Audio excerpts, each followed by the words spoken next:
I never thought I'd be the kind of man who listens at doors, but there I was at midnight, crouched beside my own kitchen window like some pathetic private investigator, watching my wife Olivia through the glass. She thought I was asleep. Hell, she probably hoped I was. The glow from her laptop illuminated her face as she leaned forward, whispering into the camera with an intimacy I hadn't seen directed at me in months. "Carter, you know I can't keep doing this," she murmured, her voice carrying that breathy quality she used to reserve for our anniversary dinners. "He's getting suspicious." Carter, her boss at Waverly, Morrison and Associates. The same Carter Waverly who'd made it crystal clear at the firm's Christmas party that he considered me about as sophisticated as a gas station hot dog. I pressed closer to the window, my breath fogging the glass. 23 years of marriage, and I was reduced to spying on my own wife in my own house. "Don't worry about Nolan," Carter's voice crackled through the laptop speakers. "He's too busy with his little car wash business to notice anything." Little car wash business, right. Franklin's auto detailing employed 12 people and cleared 6 figures annually. But to Carter Waverly, anything that didn't require a law degree was beneath consideration. Olivia laughed, actually laughed, at his dismissal of me. "You're terrible, Carter, but you're not wrong. Sometimes I think he'd notice if I dyed my hair purple." The conversation continued, each word another nail in the coffin of my marriage. Details about hotel rooms, lies about working late, and worst of all, discussions about my supposed inadequacies as a husband and provider. I stood there for 47 minutes. I know because I checked my watch when it started and again when Olivia finally closed the laptop and headed upstairs. 47 minutes of listening to my wife and her boss dissect my failures while planning their next rendezvous. The smart move would have been to confront her immediately. The mature, adult approach would have been to sit down and have an honest conversation about our marriage. But as I watched Olivia climb the stairs to our bedroom, the same bedroom where she'd been claiming exhaustion for the past 6 months, I felt something shift inside me. I wasn't going to be the understanding husband. I wasn't going to be the guy who took the high road while his wife and her pretentious boss laughed about his little car wash business. I was going to be something else entirely. The next morning, Olivia bustled around the kitchen with the efficient energy of someone who had places to be and people to impress. She wore her charcoal gray power suit, the one that cost more than most people's monthly rent, and her hair was pulled back in that severe bun she claimed made her look professional. "I'll be late tonight," she announced without looking up from her phone. "Big case conference with the partners." "With Carter?" I asked casually, pouring coffee into my Franklin's auto detailing mug. She paused for just a fraction of a second. "Among others, yes." Our daughter Zoe chose that moment to thunder down the stairs, backpack slung over one shoulder, phone glued to her ear. At 16, she'd mastered the art of being physically present while mentally existing in some digital realm I couldn't begin to understand. "Dad, I need money for the school trip," she announced, still talking to whoever was on the phone. Like actual money. "The only question is how long it's been going on." She sank into one of the kitchen chairs, her power suit wrinkled now, her perfect hair coming loose from its bun. For a moment, she looked almost vulnerable, almost like the woman I'd married 23 years ago. 8 months, she whispered. 8 months. I did the math automatically. It had started right around the time she'd gotten her promotion to senior associate, right around the time she'd begun working those late nights and weekend conferences. 8 months, I repeated. "And in all that time, did you ever think about telling me?" "I wanted to. God, Nolan, I wanted to tell you so many times, but I didn't know how." "How about starting with, 'Nolan, I'm having an affair'? Pretty straightforward." She looked up at me then, and I saw something in her eyes I hadn't expected. Anger. "You want to know why I didn't tell you?" she said, her voice gaining strength. "Because I knew you'd react exactly like this, with sarcasm and cruelty and that smug superiority you wear like a badge." "Smug superiority? I'm not the one who's been lying for 8 months." "No, you're just the one who's been checked out of this marriage for years. When was the last time we had a real conversation, Nolan? When was the last time you asked me about my work, my dreams, my feelings about anything? When was the last time you gave me a chance? You've been treating me like an inconvenience for years, Olivia, like something you have to tolerate because we share a mortgage. That's not, it is. And now I know why.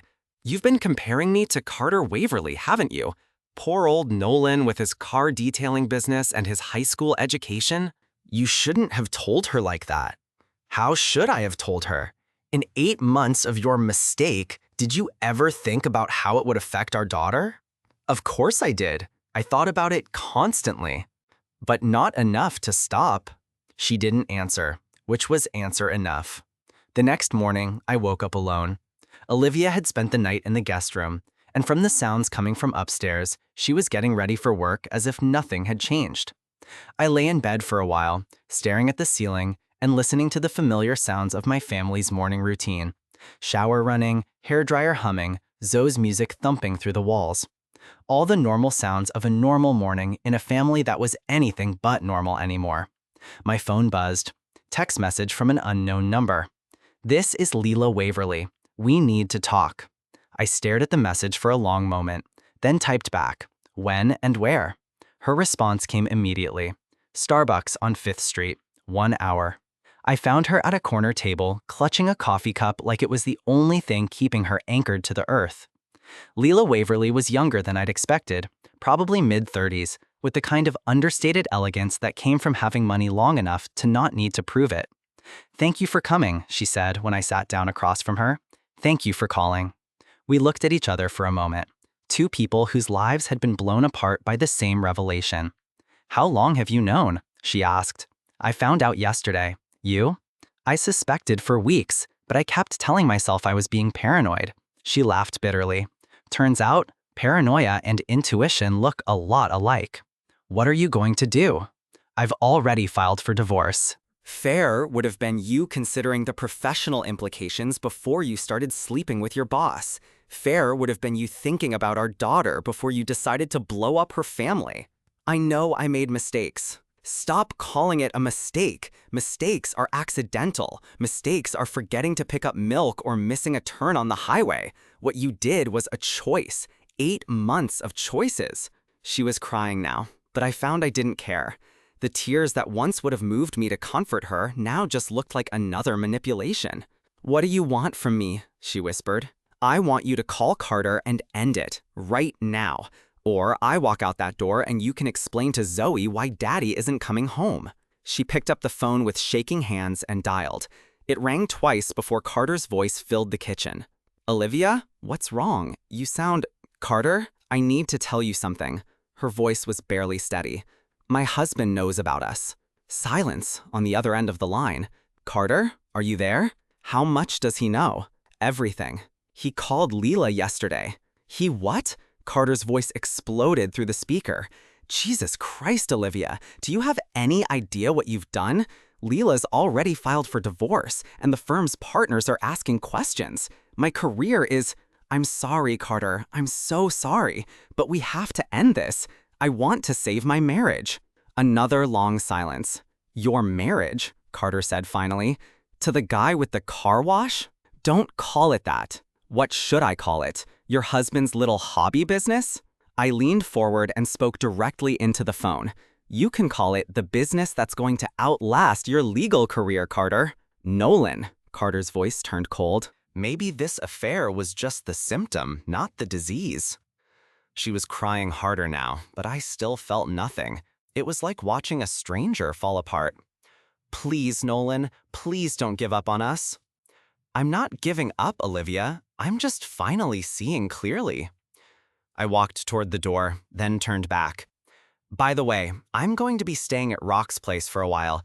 Give us both some time to think about what we really want." "What about Zoe?" "What about her? She's 16, not 6. She can handle her parents living apart while they figure things out." "But the neighbors will." "The neighbors will what? Talk? Gossip? Judge us?" I shrugged. "Let them.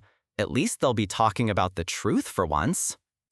Rock's apartment above the gym smelled like leather and liniment, with undertones of the Chinese takeout that seemed to be his primary food group. He'd cleared out his spare room years ago to make space for exercise equipment, so I was sleeping on a fold-out couch that had seen better decades. But it was honest discomfort, which felt like a luxury after months of sleeping next to someone who'd been lying to me every night. "You look like hell," Rock observed over coffee the next morning. "Feel worse." "Good, means you're processing this instead of just pretending it didn't happen." I'd called in sick to work for the first time in 3 years. My crew could handle things for a day, and I needed time to think without the distraction of managing schedules and customer complaints. "What's the plan?" "I don't know. Part of me wants to just file for divorce and be done with it." We both were. He said he'd always found me attractive, but had never acted on it because I was married.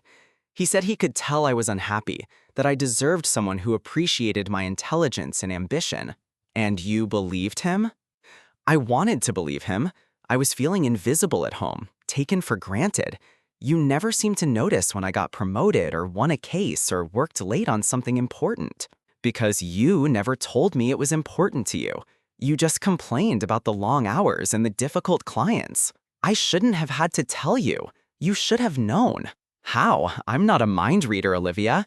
If you needed something from me, you should have asked for it instead of finding it somewhere else.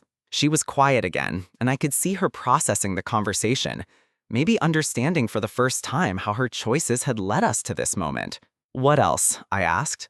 "We started meeting for drinks after work, just talking at first. He was going through problems with Lila, and I was feeling disconnected from you. It felt good to have someone who listened, who understood the pressures of legal work." When did it become physical? 3 months later, we were working late on a case, and he kissed me. I should have stopped it then, but I didn't. Where? His office. Where else? Hotels, mostly. Sometimes his apartment when Lila was out of town. Did you ever bring him here? No, never. Did you talk about me? She hesitated, which was answer enough.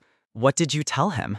That you didn't understand me, that we'd grown apart, that I felt like I was living with a stranger. What did he say? That I deserved better, that I was too intelligent and ambitious to be stuck in a marriage that wasn't fulfilling me. And you agreed with him? Sometimes, when I was angry or frustrated, yes. What else? Nolan, please, this is... What else, Olivia? He said you were holding me back, that your business was small-time and your attitude was provincial. He said I could do better. There it was, the truth I'd suspected but hadn't wanted to acknowledge. In her lover's arms, my wife had dissected our marriage and found me wanting. And you agreed with him? I said again. Not always, but sometimes, yes. I nodded slowly. Thank you for being honest. What happens now? Now, I decide whether I want to fight for a marriage with someone who thinks I'm holding her back, or whether I want to find someone who thinks I'm worth holding on to. I stood up to leave, then turned back. By the way, you might want to check the news. I heard through Lila that the firm's partners are conducting an investigation into Carter's relationship with subordinates. Apparently, you weren't his first. Her face went pale. What does that mean? It means your career might be over either way. The question is whether you want to face that alone or with a partner who actually supports you. I left her sitting at the kitchen table, staring at her hands and probably wondering how 8 months of passion had led to the destruction of everything she'd worked to build. The story broke 3 days later. I was at the shop working on a Mercedes that belonged to one of our regular customers when Rock showed up with a newspaper and a grim expression. "You need to see this," he said, spreading the paper across my workbench. Prominent law firm partner under investigation for multiple affairs with subordinates. Below it was a photo of Carter Waverly looking distinguished in his expensive suit and a smaller photo of the Waverly, Morrison & Associates building. The article was thorough and devastating. It detailed allegations from 3 different women, including Olivia, who claimed Carter had used his position to pressure them into relationships. It mentioned the firm's internal investigation, Carter's suspension pending review, and the potential criminal charges related to workplace harassment. How did this get out? I asked. According to the article, an anonymous source provided documentation to both the newspaper and the State Bar Association. I looked at Rock. Anonymous source? Could be anyone. Disgruntled employee, someone with a grudge, maybe even one of the other women. But I had a suspicion about who the anonymous source might be. Lila Waverly had struck me as the kind of woman who believed in thorough revenge. My phone rang. Olivia. Did you see the paper? She asked without preamble. Just now. They're saying I was one of 3 women. 3, Nolan. I thought I was special, but I was just another conquest. I could hear the devastation in her voice, but I found I couldn't summon much sympathy. How does it feel to be lied to? That's not fair. Isn't it? You spent 8 months believing Carter's lies about how special you were, how much you deserved better. Now you know he was feeding the same lines to other women. The partners called me in for questioning yesterday. They want to know if he ever promised me promotions or threatened my job security in exchange for the relationship. Did he? Not explicitly. But there were implications. Comments about how our personal relationship might affect my professional prospects. So he was manipulating you. Yes, I think so. I mean, I know so. And you're just realizing this now? I was naive. I thought what we had was real. What we had was real, Olivia. Our marriage was real. Our family was real. Carter was just using you. She was quiet for a long moment. I know that now. Do you?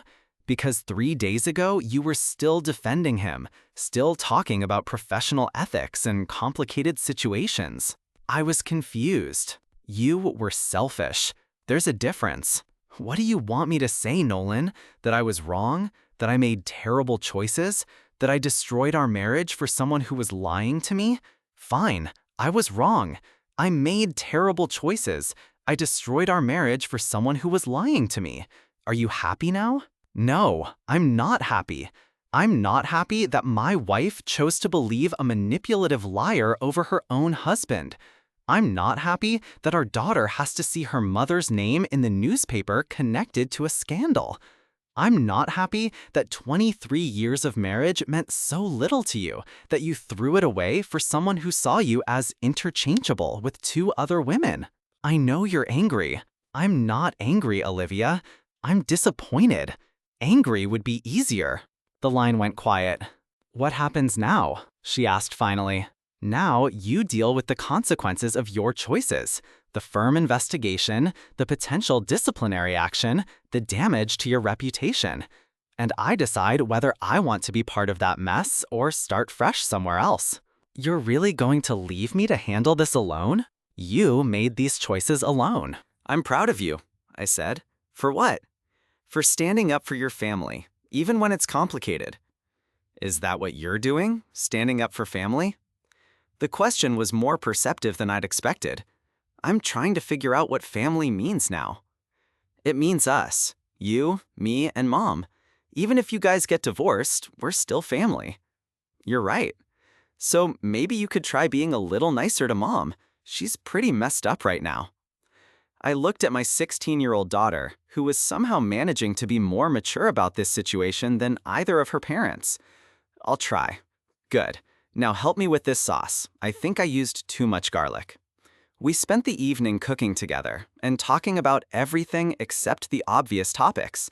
School, her friends, my business, her plans for college. Normal father-daughter conversation that felt precious because nothing else in our lives felt normal anymore. When Olivia came home around 9, she looked exhausted and defeated. Her power suits had been replaced by jeans and a sweater, and her hair was pulled back in a simple ponytail. She looked more like the woman I'd married and less like the corporate lawyer she'd become. "How was your day?" I asked, making an effort to keep my voice neutral. Terrible. The partners put me on administrative leave, pending the investigation. They say it's standard procedure, but everyone knows what it really means. What does it mean? It means my career is probably over. Even if they don't fire me, I'll never make partner now. And if they do fire me, no other firm will touch me. I'm sorry. She looked surprised. Are you? I'm sorry you're going through this. I'm sorry our daughter has to see her mother in the newspaper. I'm sorry. 23 years of marriage led to this moment. But I'm not sorry you're facing consequences for your choices. She nodded slowly. That's fair. What will you do if they fire you? I don't know. Start over, I guess. Maybe hang out my own shingle, do small-time legal work. Small time, I repeated. Like my business? She winced. I deserved that. Yeah, you did. Zoe appeared in the doorway. Are you guys going to keep being weird and polite to each other, or are you going to actually talk about what's happening? Olivia and I looked at each other, then at our daughter. What do you want us to talk about? Olivia asked. I want to know if you're getting divorced. I want to know where we're all going to live. I want to know if I'm going to have to choose sides or if you guys are going to figure out how to be adults about this. Zoe, I started. No, Dad, I'm 16, not 6. I can handle the truth. What I can't handle is you guys tiptoeing around each other and pretending everything's fine when it's obviously not. Olivia sank into a chair. We don't know what's going to happen yet. Why not? Because it's complicated. Everything's complicated when you're scared to make a decision. I looked at my daughter with new respect. When did you get so wise? When my parents started acting like children. She laughed despite herself. She's right, we are acting like children. So what do? I asked. We figure it out, Zoe said. Together, like a family. Even if it's a broken family, it's still our family. I looked at Olivia, really looked at her for the first time in weeks. She looked vulnerable and scared, and nothing like the confident woman who'd been having an affair with her boss. Not just for the affair, but for the months leading up to it. For making you feel like you weren't good enough, like our life together wasn't good enough. For being so focused on what I thought I deserved that I forgot to appreciate what I had. Mom, Zoe started. Let me finish. I made choices that hurt both of you, and I can't undo those choices. But I can promise that from now on, I'm going to make different choices, better choices, choices that put our family first. What does that mean practically? I asked. It means I'm going to start my practice here in town instead of trying to get a job with another big firm in the city. It means I'm going to be home for dinner more often than not. It means I'm going to remember that being a wife and mother isn't something I do in addition to my career. It's part of my career, the most important part. And if we can't save the marriage, I asked, then I'll still be the best mother I can be to our daughter, and I'll treat you with the respect you deserve, even if we're not together anymore. It wasn't a grand gesture or a dramatic declaration of love. It was something better, a realistic promise from someone who'd learned the cost of breaking promises. Okay, I said, let's see how it goes. 3 months later, Olivia's prediction proved accurate. The law firm fired her, along with the 2 other women who'd been involved with Carter. But the civil lawsuit was progressing well, and she'd already signed her first 3 clients for her solo practice. Carter Waverly was facing criminal charges and had been disbarred pending the outcome of his trial. His wife had taken him for everything he was worth in the divorce, and he was reportedly living in a studio apartment and working as a paralegal while he fought to avoid prison time. Olivia and I were still in counseling, still taking things one day at a time. Some days were better than others. The trust was coming back slowly, but it was coming back. More importantly, the respect was returning. She'd stopped treating my business like a hobby, and I'd stopped treating her career ambitions like vanity. Zoe was thriving, having decided that her parents' drama had taught her valuable lessons about honesty and commitment that would serve her well in her own relationship someday. Do you think we're going to make it? Olivia asked one evening as we sat on the porch, watching Zoe practice driving in the empty parking lot across the street. I think we're going to try, I said, and I think we're both different enough now that we might actually succeed. Different how? You're not trying to be someone you're not anymore, and I'm not assuming I know what you need without asking. Think it's enough? Ask me in another year. She laughed. Fair enough. We sat in comfortable silence, watching our daughter navigate the complexities of parallel parking with the same determination she'd shown in navigating the complexities of her parents' marriage. You know what the strangest part is? Olivia said. What? I'm happier now than I was before. Even with everything that happened, even with starting over, even with the uncertainty, I'm happier. Why do you think that is? Because I'm living an honest life now. No lies, no pretending, no trying to be someone I'm not to impress people who don't really matter. Honesty is underrated, I agreed.